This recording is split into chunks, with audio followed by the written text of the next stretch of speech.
Assalamualaikum warahmatullahi wabarakatuh.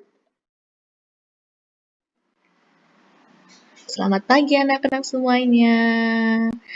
Hari ini berjumpa lagi dengan Ustazah Ria. Kita melanjutkan materi yang kemarin ya. Kita akan belajar tentang alat gerak pada manusia.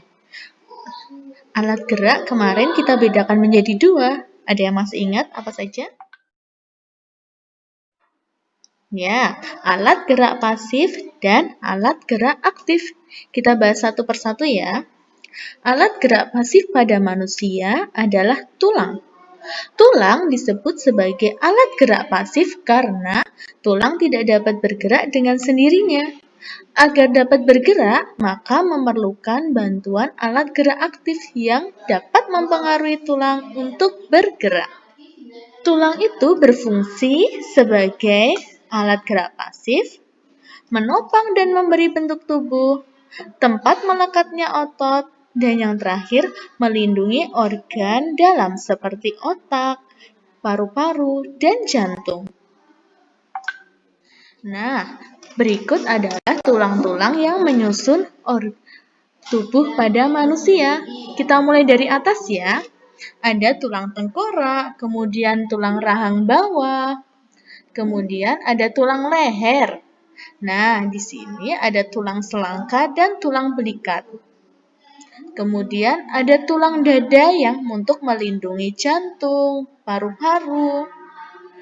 Kemudian kita lanjut ya ke bawah, yaitu ada tulang belakang. Ini ada di bagian belakang tubuh kita, itu ada tulang belakang. Kemudian di bawah tulang belakang itu terdapat tulang panggul.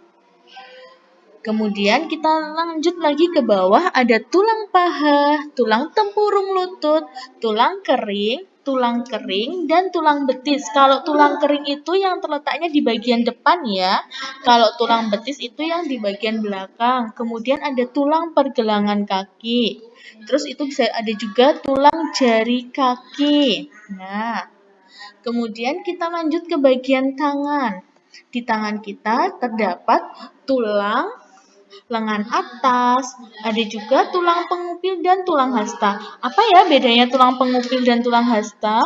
Tulang pengupil itu tulang yang menuju bagian ibu jari. Itu namanya tulang pengupil. Kalau tulang hasta itu yang menuju ke bagian jari kelingking kita. Kemudian ada tulang pergelangan tangan, tulang telapak tangan, dan tulang jari-jari tangan. Banyak sekali ya tulang yang ada di tubuh kita, Masya Allah. Nah, selanjutnya alat gerak aktif.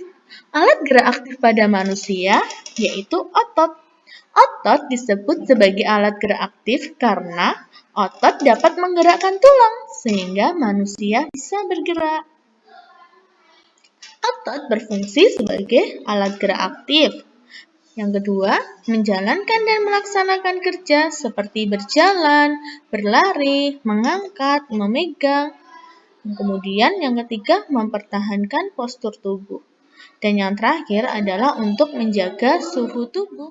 Nah, inilah macam-macam otot yang ada di tubuh kita. Ada 3 jenis otot. Yang pertama, otot polos. Yang kedua, otot lurik. Dan yang ketiga, otot jantung. Ustazah ulangi ya, ada 3 macam otot. Yang pertama, otot polos. Yang kedua, otot lurik. Dan yang ketiga, otot jantung. Lalu, apa bedanya ya ketiga jenis otot ini? Yuk kita cari tahu bersama. Otot polos. Otot polos ini adalah otot yang bekerja tanpa kesadaran manusia, sehingga kita tidak perlu memerintahkan otot ini untuk bekerja. Kemudian otot ini adalah otot yang tidak cepat lelah. Otot polos terdapat pada organ dalam seperti paru-paru, usus, lambung, dan bentuknya itu berbentuk gelendong. Jadi seperti ini. Ini adalah bentuk otot polos, berbentuk seperti gelendong. Ustazah ulangi ya tentang otot polos. Otot polos ini merupakan otot yang terdapat pada organ dalam tubuh kita, seperti terdapat pada paru-paru, usus, dan lambung. Karena otot ini terdapat pada organ dalam, sehingga otot ini bisa bekerja dengan sendirinya tanpa harus diperintah oleh otak. Dan otot ini adalah otot yang tidak cepat lelah. Coba anak-anak bayangkan kalau sampai otot polos ini lelah untuk bekerja, bagaimana dengan paru-paru kita, usus kita, dan lambung kita? Nah, yang kedua adalah lurik. Kalau otot polos tadi bekerja tanpa kesadaran kita, berbeda halnya dengan otot lurik. Otot lurik ini bekerja dengan kesadaran manusia, sehingga perlu diperintahkan oleh otak.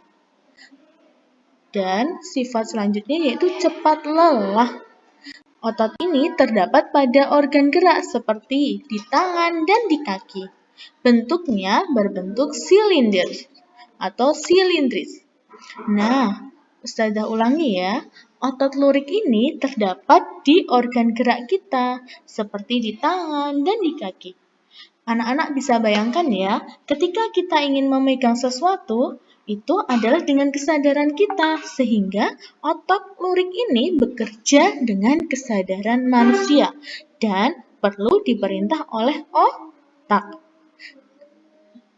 Karena ini bekerja dengan kesadaran kita, berarti otot ini akan mudah lelah. Bisa dibayangkan, misal kita berlari memutari lapangan, itu pasti kita akan lelah kan, otot kita juga akan lelah.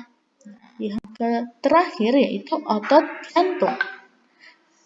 Otot jantung itu otot yang bekerja tanpa kesadaran manusia, seperti halnya otot polos tadi, dan tidak perlu diperintah oleh otak, juga tidak cepat lelah. Seperti namanya, otot jantung terdapat di jantung. Bentuknya itu berbentuk silindris dan bercabang. Jadi, kalau bisa kita simpulkan, otot jantung ini sifatnya seperti otot polos, tetapi bentuknya mirip otot lurik. Hanya saja otot jantung ini bercabang. Nah, dari penjelasan Ustazah tadi, mungkin ada anak-anak yang ingin ditanyakan. Nanti kalau ada yang mau tanyakan, boleh langsung tanya ke Ustazah ya. Yuk, selanjutnya kita coba pasangkan gambar dan nama tulang-tulang berikut. Anak-anak bisa melihatnya di buku BSE ya. Ada 3 tugas. Yang pertama, tentu tulang pada lengan manusia. Tulang pada kaki manusia, dan yang terakhir adalah kita coba memasangkan otot polos, otot lurik, dan otot jantung pada bagian tubuh manusia. Coba anak-anak perhatikan otot polos itu letaknya di mana ya? Lalu otot lurik itu tadi seperti penjelasan Ustazah terdapat di mana ya? Dan otot jantung seperti namanya pasti terdapat di... Cukup sekian ya yang bisa Ustazah sampaikan. Ustazah akhiri. Wassalamualaikum warahmatullahi wabarakatuh.